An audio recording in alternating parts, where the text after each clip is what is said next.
Ce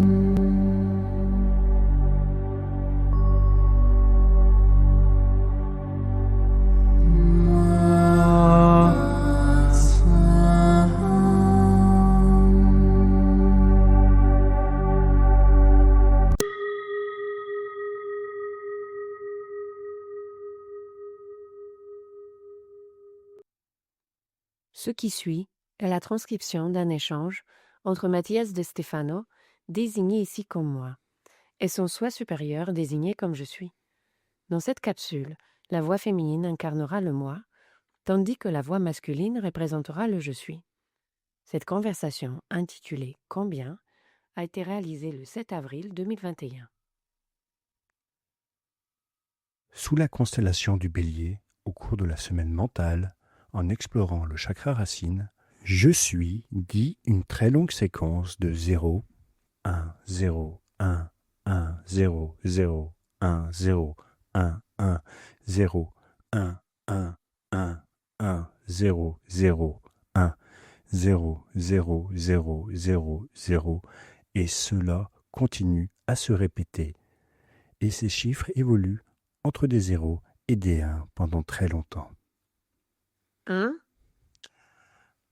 A, L, S, X, M, Y, O, O, R, Y, H, O, L, D, A, U, Z, N, Y, I, L, D, R, A, N, D, U, C, V, Y, D, E, F, N, I, R, O, M, T, S, O, D, Y, J, A, P, W, G, M, A, O, Y, S, Q, I, H, J, K, M, S, B, D, J, O, M, B, O, Q, Y, B, T, F, R, D, V, H, C, I, W, L, C, M, W, O, C, M, W, C, N, E, H, W, C, M, N, S, W, J, O, M, N, B, Y, E, T, H, O, N, E, O, L, A, S, T, Q, W, B, U, W, L, N, K, O, I. je ne comprends pas. Dans le poste original, le je suis présente une série d'équations qui représentent le modèle de Bohr. C'est la partition mathématique qui décrit comment les électrons gravitent autour du noyau d'un atome.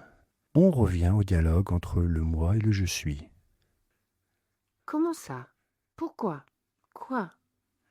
3, 1, 4, 1, 5, 9, 2, 6, 5, 3, 5, 8, 9, 7, 9, 3, 2, 3, 8, 4, 6, 2, 6, 4, 3, 3, 8, 3, 2, 7, 9, 5, 0, 2, 8, 8, 4, 1, 9, 7, 1, 6, 9, 3, 9, 9, 3, 7, 5, 1, 0, 5, 8, 2, 0, 9, 7, 4, 9, 4, 4, 5, 9, 2, 3, 0, 7, 8, 1, 6, 4, 0, 6, 2, 8, 6, 2, 0, 8, 9, 9, 8, 6, 2, 8, 0, 3, 4, 8, 2, 5, 3, 4, 2, 1, 1, 7, 0, 6, 7, 9, 8, 2, 1, 4. Combien? Combien? Je ne comprends pas la logique. La question est simple. Combien? Elle parle de quantité, d'addition ou de soustraction, de division ou de multiplication des choses quantifiables, liées à la production du chakra racine. S'il te plaît, dis-moi que c'est facile. Tout est facile, si tu veux le ressentir. Tout est difficile si tu veux le comprendre. Les choses ne sont jamais ce que tu crois, et cette question n'est pas aussi facile que tu le penses. Peut-être considères-tu cette question comme propre à une pensée capitaliste, et tu n'as pas tort. Commençons par le plus simple. Oui, s'il te plaît. Combien as-tu? D'argent? Ah ah, c'est une pensée typique de l'ego du XXIe siècle, que de considérer que quantifier la valeur de quelque chose renvoie au bien matériel traduit en monnaie. La monnaie est le dividende, c'est-à-dire ce qui se divise, qui a deux voies, deux chemins, qui se distingue et peut être multiplié par plusieurs. Le concept de quantification des devises est né de la rationalisation de la gestion de la richesse le long des routes commerciales impériales. Le troc était devenu quelque chose de complexe, car parmi les produits fabriqués dans certaines régions, peu parvenaient à parcourir de longues distances en raison de leur caractère périssable. La création des monnaies, des minéraux, en tant que forme de valeur d'échange, a été utile pour quantifier les ressources. Le capitalisme, c'est-à-dire ce qui est contrôlé par un capital, cap, tête, tête de l'empire, chef d'État, capitaine, c'est-à-dire celui qui gouverne, qui prend la tête et avance, émerge comme une forme de gestion de ressources, qu'elles prennent la forme de produits ou de devises. Cela signifie que l'échange d'énergie se produit sous forme de paquets concrets, quantifiables et équitables. Autrement dit, par exemple, une pièce vaut autant que 12 œufs de poule, ainsi 12 œufs de poule valent autant qu'une pièce. Mais à son tour, une pièce peut valoir autant que 6 œufs d'oie, et autant que 7 épis de maïs, ou autant que 2 bières, ou qu'un verre de vin. Des valeurs distinctes, mais équivalentes. Ainsi, un verre de vin équivaut à 12 œufs de poule, à 6 œufs d'oie équivalent à 7 épis de maïs, ce qui équivaut à un verre de vin. Et tous équivalent à une pièce de monnaie, la pièce de monnaie étant elle-même équivalente à tous ces éléments. La quantité est une valeur attribuée aux choses, une mesure quantifiable dans un produit et sa fonctionnalité, mais incalculable dans sa subjectivité. Dans quel sens? La pièce en soi ne vaut rien, c'est une pierre. La valeur qu'elle possède, équivalente à tous les objets mentionnés, n'est rien d'autre que la vision d'un sujet, c'est-à-dire qu'elle est subjective. La pièce peut se comporter comme une pierre ou comme un produit, selon le cas, le besoin ou l'observation du sujet. Je comprends. C'est l'observation, l'attention ou la valeur accordée par un sujet qui donne la valeur quantitative aux choses. 12 œufs, c'est toujours une douzaine, mais pas la pièce. Elle vaudra 12 ou 6 ou 7 ou 2 ou 1, selon le produit qu'elle quantifie. C'est exact. La question « combien » est donc relative, car elle dépendra du produit attendu et de l'observation du sujet. La question de savoir à partir de combien on est riche est relative selon qu'il s'agit d'un enfant ou d'un adulte. Un enfant peut se considérer comme riche avec 10 euros, et un adulte peut se considérer riche en possédant 1 million d'euros. Mais un millionnaire ne se considérera pas comme riche à moins d'avoir des milliards. Et ce n'est pas le fait de posséder qui compte, mais les produits qu'il doit entretenir.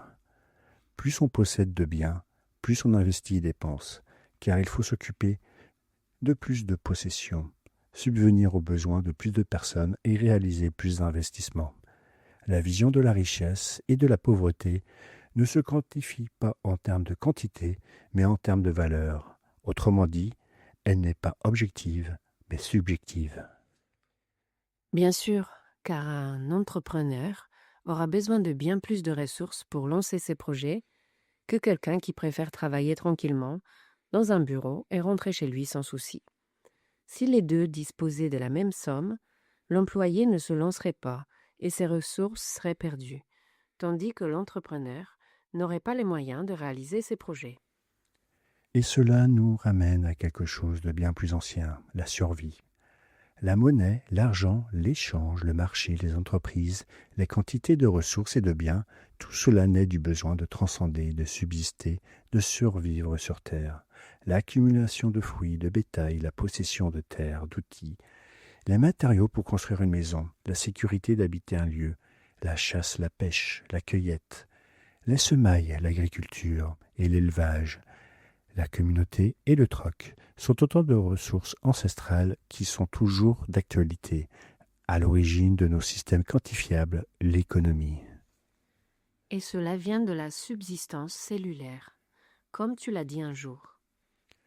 Les organismes multicellulaires économisent de l'énergie et en accumulent pour subsister. Plus tu possèdes de choses, plus ta sécurité de vie est grande.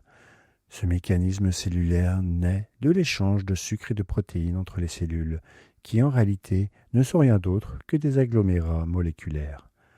Des ensembles d'atomes qui échangent de l'énergie par des charges électriques, c'est-à-dire l'échange de cette monnaie que tu appelles électrons, qui à leur tour se déplacent par des particules infimes au cœur d'un atome, composées de quarks et de gluons, d'hadrons et de leptons, parties élémentaires de la création de la matière, particules essentielles sur lesquelles se quantifient les échanges énergétiques qui permettent l'existence de la réalité.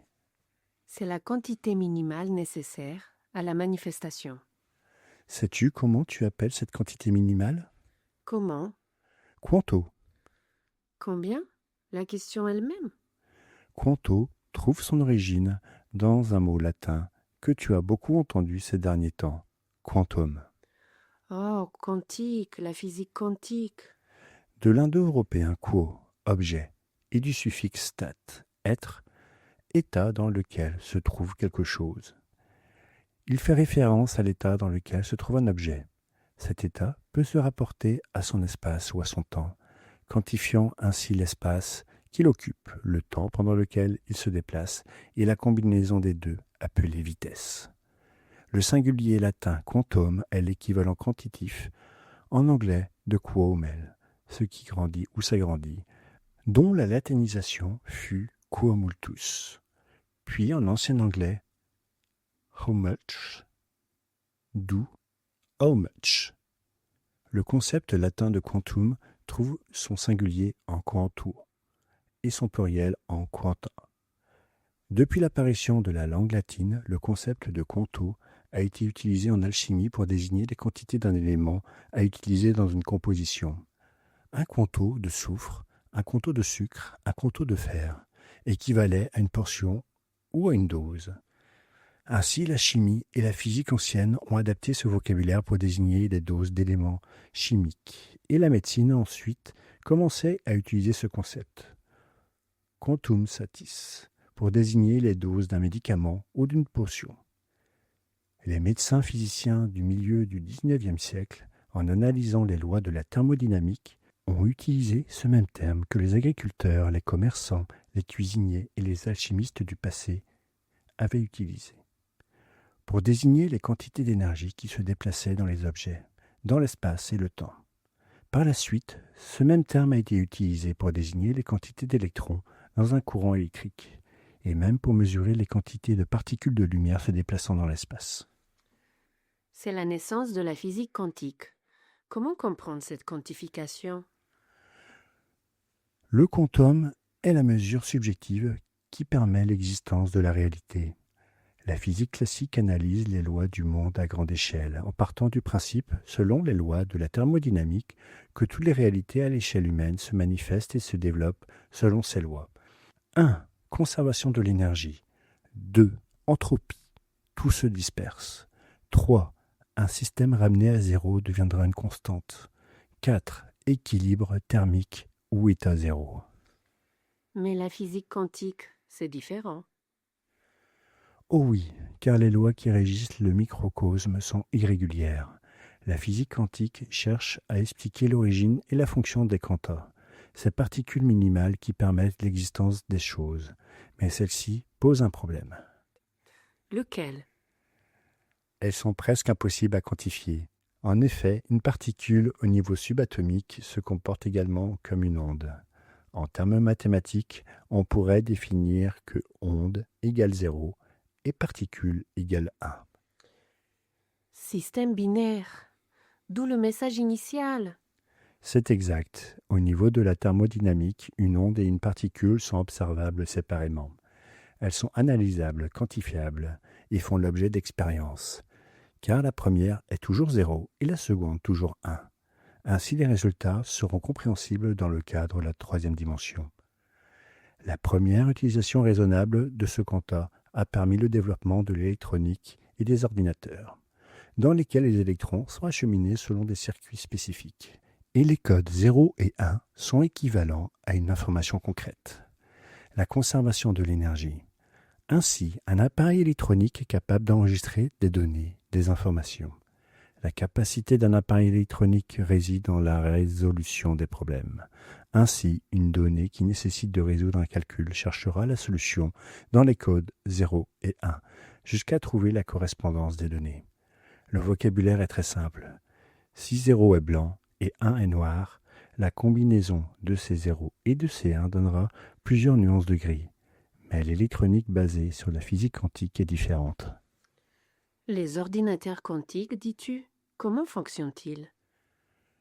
Tout comme une pièce vaut 12 œufs, une bouteille de vin ou 7 épis de maïs. Hein? Au niveau quantique, une particule ou une onde sont la même chose, puisque 0 égale 1 et 1 égale 0, à l'infini. Cela élargit les possibilités de résultats, non plus à certaines nuances de gris, mais à des millions et des possibilités infinies de cette couleur.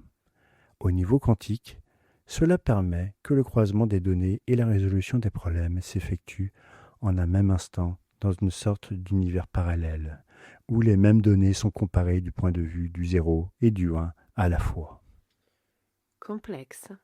Au niveau subatomique, la quantité n'est quantifiable qu'en fonction de l'observateur, car ce qui détermine que le quantum, qu'il s'agisse d'une onde ou d'une particule, choisisse l'une de ces options infinies, c'est l'intention et l'observation du sujet. Autrement dit, tout ce qui existe en physique classique existe simplement parce qu'il y a des observateurs constants qui déterminent la direction dans laquelle se déplacent les quanta qui constituent les atomes. C'est exact. La subjectivité de l'esprit conditionne la vitesse, la spatialité et la temporalité d'un quantum. Et qui est celui qui détermine cette quantité? Je suis. C'est la conscience, l'esprit qui traverse tout. C'est la syntropie du microcosme au sein de l'entropie du macrocosme. C'est l'état de zéro de toutes les forces. Lorsque spirituellement nous parlons de réalité quantique, de saut quantique, de quoi parlons-nous? Je ne sais pas à quoi vous faites référence, mais je peux te dire à quoi je fais référence. Tout est une réalité quantique, car toute réalité repose sur un échange d'énergie quantifiable, et toute énergie repose sur des particules ou des ondes quantifiables qui la constituent. Et à son tour, en atteignant cette réalité, le quantum cesse d'exister. Attends, quoi? Comment penses-tu quantifier quelque chose qui est éternel et qui se comporte de manière irrégulière en fonction de l'observation subjective? La base quantique de la réalité n'est mesurable que dans la subjectivité d'un observateur, mais elle ne pourra jamais être quantifiée à partir de son essence réelle. Et cette essence, c'est que la quantique n'existe pas. Le concept quantique demeure une tradition médicale et physique de l'Antiquité qui, en découvrant les irrégularités, la dystopie du microcosme par rapport au macrocosme et à la physique classique, s'est davantage transformée en philosophie quantique. À ce moment-là, la spiritualité a trouvé son lien avec la science, où ce qui était quantifiable est devenu infini et incommensurable. C'est là que la science a commencé à comprendre les anciens, les chamans, les alchimistes, les mystiques, les Védas, les sages, les philosophes. La méthode cartésienne de l'expérimentation s'est unie à la méditation et deux polarités électriques, l'une de charge négative, spiritualité, et l'autre positive, science, ont trouvé le magnétisme, devenu un aimant, un tort. Le saut quantique est un saut de conscience, où l'objectif est le subjectif, ne font plus qu'un, où la conception des réalités s'amplifie, où l'on sort du cadre pour voir le monde, où l'on élimine les limites qui nous séparent pour se reconnecter, pour se rappeler que ce qui était auparavant quantifiable ne l'est plus. Il s'agirait donc que le chemin de la physique quantique mène à la destruction de son propre nom. Il est impossible de quantifier l'infini. La spiritualité s'est accrochée à l'idée de la physique quantique comme moyen d'unifier ces deux forces qui ont été séparées depuis si longtemps. Mais ce n'est pas la physique quantique qui les unifiera définitivement, mais ce qui se cache derrière. Qu'est-ce qui se cache derrière? Une nouvelle science est en marche. Il ne faudra pas longtemps avant qu'il découvre ce qui se trouve derrière le quantum, pour qu'il voie l'infini et soit capable de l'appliquer au fini. Et est-ce que c'est la téléportation, les voyages dans le temps? C'est à cela que tu fais allusion? La seule façon dont vous parviendrez à le découvrir, c'est lorsque vous cesserez de compter 3, 2, 1, 0. Que signifie le message en binaire? Cherche un traducteur binaire et tu le sauras. Que signifient les lettres isolées? Ce sont des quantas, des mots que j'ai utilisés dans tout le texte, des éléments qui, sans subjectivité, n'ont aucun sens. Et les calculs mathématiques? Le modèle atomique de Bohr, tu vois, tu es le produit d'un concept subjectif infini qui est devenu finiment objectif grâce à la capacité de l'esprit à unifier et à quantifier ses expressions. Tu es le saut quantique de la conscience vers la matière. Et maintenant, tu es la matière cherchant à faire le saut quantique vers la conscience. Tu es la réalité quantifiée, le produit universel. Waouh! Sachant cela, dis-moi maintenant, combien vaux-tu ?